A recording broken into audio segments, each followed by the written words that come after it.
बात अब हाथरस कांड की करेंगे, जिसमें अब नए खुलासे हो रहे हैं, कुछ नए वीडियो सामने आए हैं।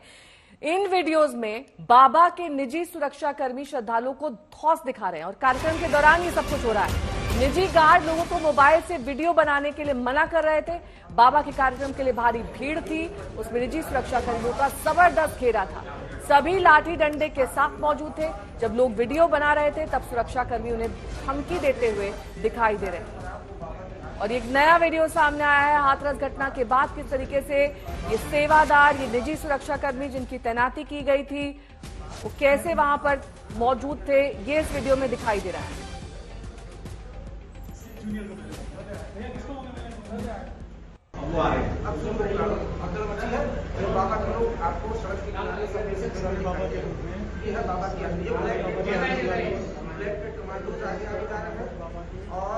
हाथरस घटना के जस्ट बाद जो वीडियो फुटेज सामने आया है, सड़क का ये फुटेज है, इसमें दिखाई दे रहा है कि मुख्य आरोपी बाबा किस तरीके से वहां से भागा, वहां से फरार हुआ। ये उनकी गाड़ियों का काफिला जिसमें आगे उनके निजी सुरक्षा कर्मी दिखाई दे रहे हैं। ये सीसीटीवी फुटेज अब सामने आ चुका है। हालांकि बाबा कहां पर है ये कोई नहीं जानता। कोई कह रहा है कि वो अंडरग्राउंड हो चुके हैं, कोई कह रहा है कि अभी भी वो मैनपुरी के आश्रम में है। तो बाबा की लोकेशन ट्रेस नहीं हो पा रही है, क्योंकि बाबा खुद के पास मोबाइल भी नहीं रखते हैं। ऐसे में उनकी लोकेशन को ट्रेस करना लगभग असंभव है। लेकिन ये सीसीटीवी फुटेज काफी काम आ सकता है। पुलिस वाले भी सही और सटीक जानकारी बाबा के बारे में नहीं दे रहे हैं। कई बार अंदर आश्रम में जा चुके हैं पुलिस वाले, लेकिन उसके बाद जो कुछ भी बयान पुलिस प्रशासन की तरफ से आता है वो यकीन से काफी परे होता है। हादसे के बाद आखिर बाबा कैसे भागा, हम आपको सीसीटीवी के जरिए समझाने की कोशिश कर रहे हैं।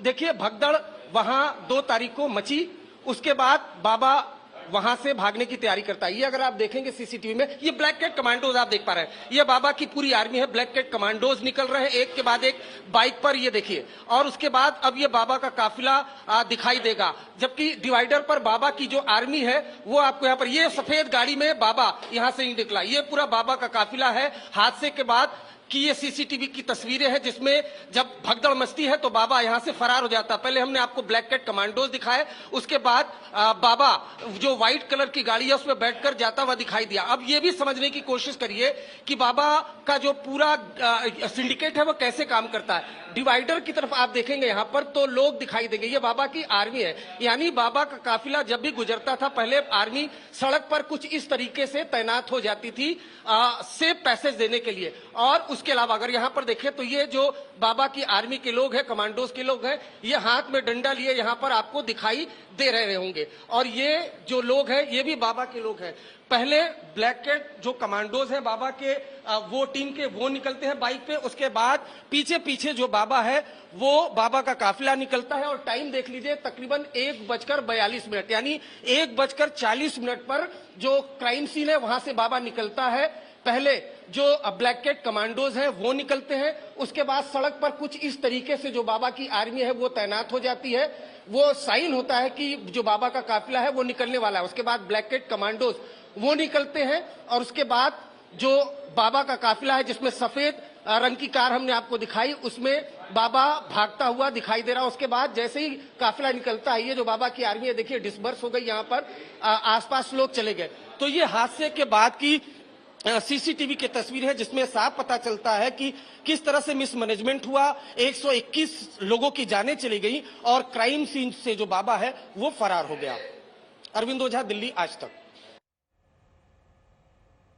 तो ये सीसीटीवी फुटेज के बारे में जानकारी देते हुए अरविंद ओझा दिखाई दे रहे थे कि कैसे बाबा का काफिला हादसे के तुरंत बाद वहां से निकल गया। अभी तक बाबा फरार हैं, उनका कोई अता पता नहीं है, कोई सुराग नहीं मिल पा रहा है। अरविंद ओझा मेरे सहयोगी जुड़ गए हैं तमाम जानकारी के साथ। इस सीसीटीवी फुटेज के जरिए क्या कुछ अहम जानकारी, कुछ सुराग बाबा की लोकेशन के बारे में मिल सकता है? क्या कह रही है पुलिस?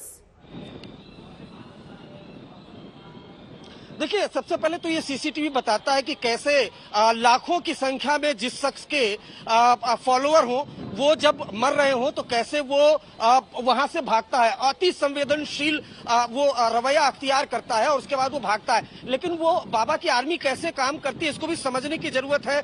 नेहा, अगर आप सीसीटीवी देखें तो मैं आपको दिखाने की कोशिश करता हूं जरा। यहाँ पर ये वो जगह है, यहाँ पर डिवाइडर पर, यानी बाबा जब भी निकलता था तो पहले उसकी आर्मी को जानकारी होती थी। उसकी आर्मी 1 किलोमीटर दूर तक पहले ही तैनात हो जाती थी। ये डिवाइडर है, इस डिवाइडर पर आर्मी तैनात आपको दिखाई देगी, सफेद कपड़ों में, लाठी डंडे लिए। उसके बाद सबसे पहले जो ब्लैक कमांडोज है, जो बाबा के खुद की आर्मी है, उसके ब्लैक कमांडोज बाइक पर दर्जनों की संख्या में निकलते हुए दिखाई दे रहे हैं, एक्सकॉर्ट कर रहे हैं एक तरीके से वो। उसके बाद फिर सफेद रंग की गाड़ी में बाबा बैठा हुआ था और उसके अलावा लग्जरी गाड़ियों का और काफिला था, वो यहां से निकल गया। उसके बाद जैसा कि हमें जानकारी है, उसी दिन 2 तारीख को वो 4:35 पर अपना मोबाइल फोन बंद कर लेता है। उसके बाद से बाबा के बारे में कोई जानकारी नहीं है। बाबा से जुड़े जो सेवादार, जो इसमें मुख्य आरोपी है देव प्रकाश मधुकर, उसके बारे में कोई जानकारी नहीं है। अभी तक कोई गिरफ्तारी नहीं है।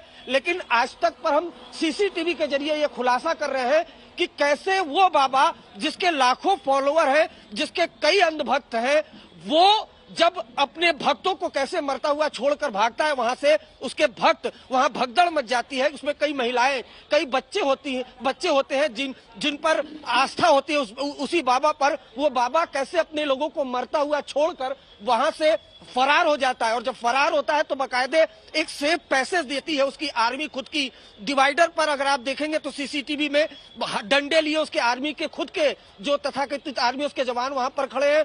उसके बाद चूंकि इतना डर होता है बाबा को कहीं ना कहीं, उसके बाद पहले जो उसके ब्लैक कमांडोज जो बाइक पर बैठे हैं दर्जनों की संख्या में, वो जाते हुए दिखाई देते हैं। उसके बाद सफेद रंग की कार में जो ये तथाकथित बाबा है वो बैठा है, वो जाता हुआ दिखाई दे रहा है और साथ में लग्जरी गाड़ियों का कई काफिला होता है। और उसके बाद फिर वो कहाँ जाता है इसके बारे में पुलिस को कोई जानकारी नहीं है। बहुत हैरानी की बात है। लेकिन एक बात और भी स्पष्ट होती है इससे एक बात और भी स्पष्ट होती है जिसको लेकर लगातार संशय बना हुआ था अरविंद, वो ये कि बाबा मैनपुरी वाले अपने आश्रम में मौजूद नहीं है, वो निकल चुके हैं वहां से। तो पुलिस बार बार वहां पर जाकर क्या कर रही है? 1 घंटा 1.5 घंटा पूरा पुलिस महकमा वहां पर पहुंच जाता है, फिर बाद में आके कहते हैं कि बाबा अंदर नहीं है या फिर है। इस पर कुछ रहस्य जैसा दिखाई देता है। क्या है असली तस्वीर? देखिए, सीधी बात है कि इस पूरे मसले पर 121 लोगों की मौत हुई है। कायदे से जिम्मेदारी किसकी है, ये अभी तक उत्तर प्रदेश पुलिस फिक्स नहीं कर पाई है। पूरी तरीके से शासन प्रशासन की लापरवाही है। हर अमला अपने अपने तरीके से पल्ला झाड़ता हुआ दिखाई दे रहा है।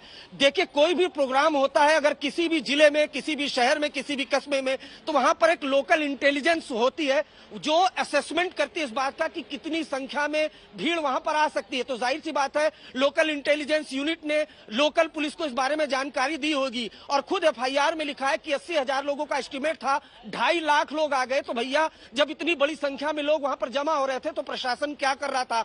जो वहां पर हमें जानकारी मिली है कि पुलिस भी लगभग नाकाफी थी, 80 से 100 के लगभग पुलिस होगी। और वो पुलिस जो खुद सीएम योगी आदित्यनाथ कह चुके हैं कि जो बाबा की आर्मी के लोग, बाबा के कमांडोज के लोग थे, वो पुलिस को एंटरटेन नहीं करते थे, समागम में जाने की इजाजत नहीं होती थी। तो बाबा क्या क्या इस तरीके का रसूख और खुद क्राउड मैनेजमेंट की जिम्मेदारी बाबा के सेवादार संभालते थे।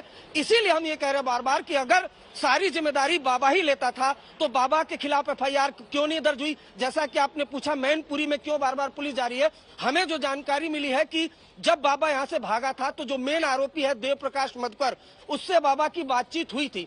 तो कहीं ना कहीं बाबा या बाबा से जुड़े जो लोग हैं उनसे पूछताछ करके ये जानकारी जुटाने की पुलिस कोशिश कर रही है कि देव प्रकाश मधुकर जो मुख्य आरोपी है वो कहाँ है, बाकी जो ऑर्गेनाइजर है वो कहाँ है, ताकि पुलिस उनको गिरफ्तार कर सके, उन पर शिकंजा कर सके। नेहा, ठीक है, कुछ तस्वीरें भी दिखा देते हैं फिर दर्शकों को। ये सीसीटीवी फुटेज अभी हाल फिलहाल का है जिसमें पहले वीडियो में आप देख सकते हैं बाबा के निजी सेवादार सुरक्षाकर्मी जो उस दिन तैनात किए गए थे, धमकी देते कमांडोज दिखाई दे रहे हैं, जिसमें मोबाइल फोन से वीडियो बनाने की इजाजत नहीं है। जहां पर समागम हो रहा था वहां तक मोबाइल ले जाने की इजाजत नहीं है। वीडियो नंबर 3 में आप देख सकते हैं बाबा की लेडी कमांडोज किस तरीके से तैनात है। इसके बावजूद बड़ी संख्या में वहां पर इस हादसे का शिकार महिलाएं हुई हैं। महिलाएं सबसे ज्यादा इस पूरे समागम में शामिल हुई थी और जब यह हादसा हुआ तो वो दबकर कुचलकर मौत का शिकार हो गई।